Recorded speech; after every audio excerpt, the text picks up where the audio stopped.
Au tout premier temps d'une humanité tout juste naissante, ils étaient deux dans cette caverne. Ils ne s'appelaient pas Adam ou Ève, il ne faut pas croire au baliver. Ils n'avaient pas encore de nom, vivaient dans des conditions très difficiles, car chaque instant était pour eux une lutte pour la survie.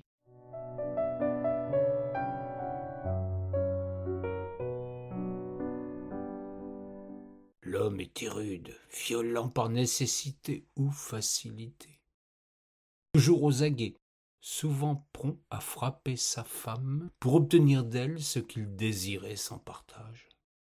La femme supportait vaille que vaille ce curieux traitement, se soumettant à la force, se contentant des maigres avantages que lui apportait la protection de ce farouche guerrier et désastreux compagnon. C'est du moins ainsi qu'il faut comprendre cette étonnante union. L'amour peut-il naître sous les coups? Il ne nous appartient pas de juger ce que nous ne pouvons comprendre.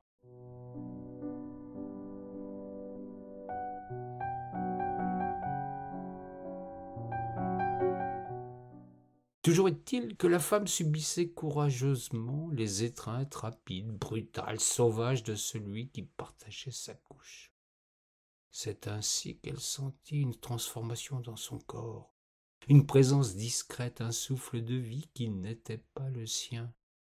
Pour fruste qu'elle puisse être, cette femme avait pris conscience du miracle de l'existence. Elle savait qu'elle portait une vie et voulait à tout prix préserver ce don de la nature.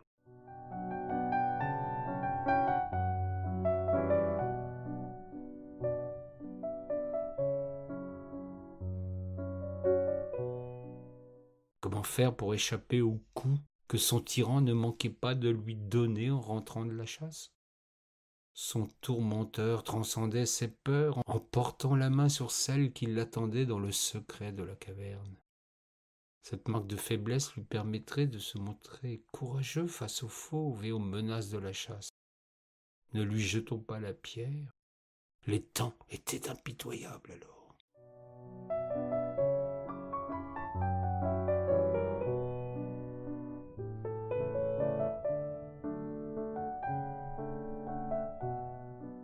La femme, dans sa maternité naissante, avait compris qu'il fallait que cesse l'avalanche de coups qu'elle recevait chaque soir pour finir par céder à l'appétit de celui qui exigeait d'elle ce coït dont elle ne percevait pas encore le sens.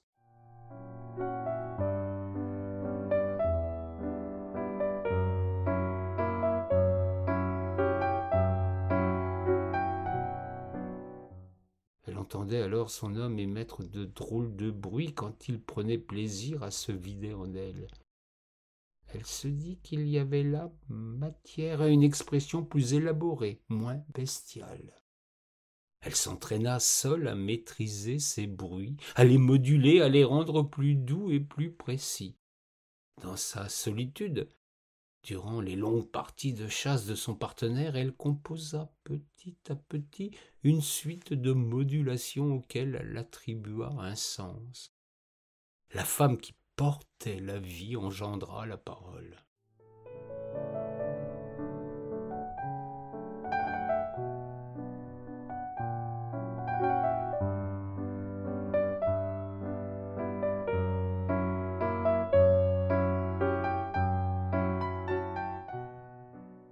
Elle comprit alors que les mots avaient un curieux pouvoir.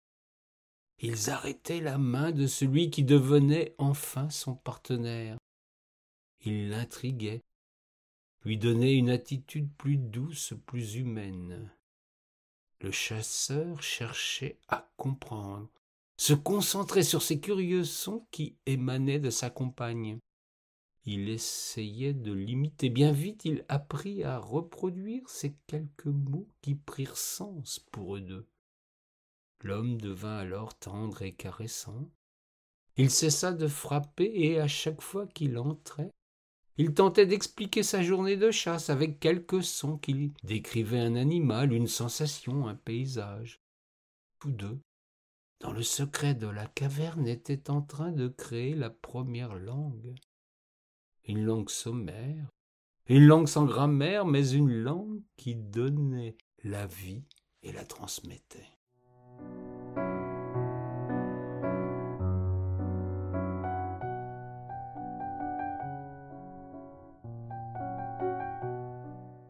Quand l'enfant fut né, les deux se mirent en demeure de lui offrir ce mystère.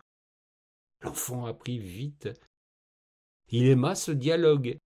Il montra des qualités créatives incroyables. Quand il eut l'âge de marcher, il voulut nommer toutes les choses qu'il croisait.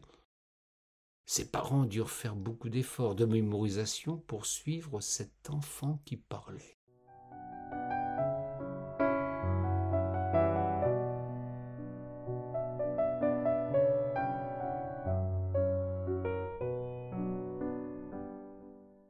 La vie continua son cycle.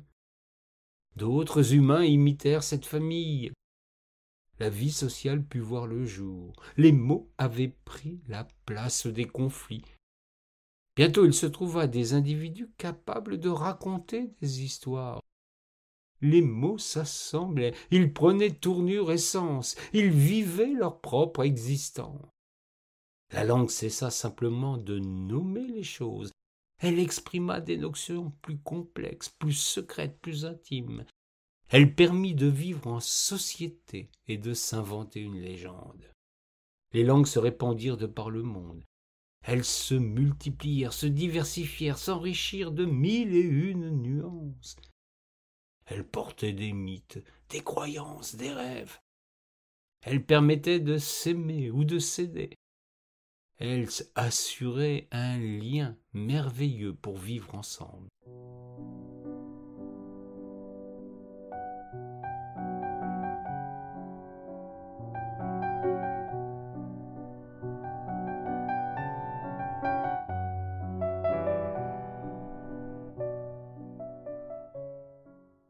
Puis un jour, une fois encore, une langue voulut s'étendre sur le monde entier, devenir la seule, l'unique, et cette fois le piège semblait fonctionner. La langue impérialiste s'imposa par l'économie et la force. Elle voulut se simplifier, se raccourcir pour revenir à l'essentiel. C'est ce qu'on croyait. Manger, acheter, vendre, produire. Elle envahit les esprits, les journaux, les bouches des gens importants. Elle imposa sa présence dans toutes les réunions, les congrès, les foires internationales, les marchés.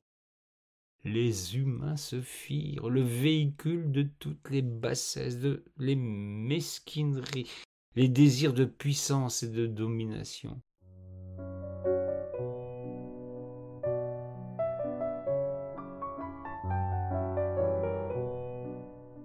Les poètes et les conteurs n'eurent plus leur place. Cette langue devint celle des banquiers, des commerçants, des producteurs et des gens de pouvoir. Bien vite, faute de diversité, faute de beauté, ce fut le retour de la barbarie, et les femmes cessèrent alors de donner la vie.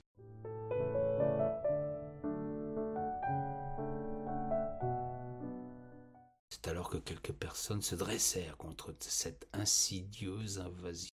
De ci, de là, des gens se mirent, une fois encore, à raconter des histoires dans toutes les langues du monde, chacun empruntant à son voisin les plus belles légendes de sa contrée. Même dans le pays de la langue invasive, on se reprit à dire les épopées de la grande civilisation amérindienne, dans les langues de ceux qui avaient subi la domination des Yankees.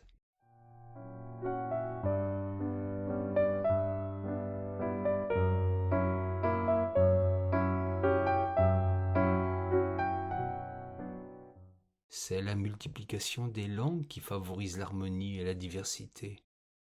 Les humains redevinrent fiers de leur culture, de leur tradition et cessèrent de singer le grossier modèle venu d'au-delà des portes de l'enfer.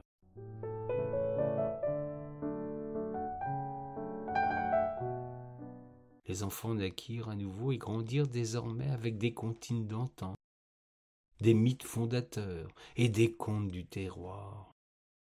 Walt Disney ferma ses portes et le monde retrouva ses valeurs ancestrales. Il redevint solidaire, charitable et paisible.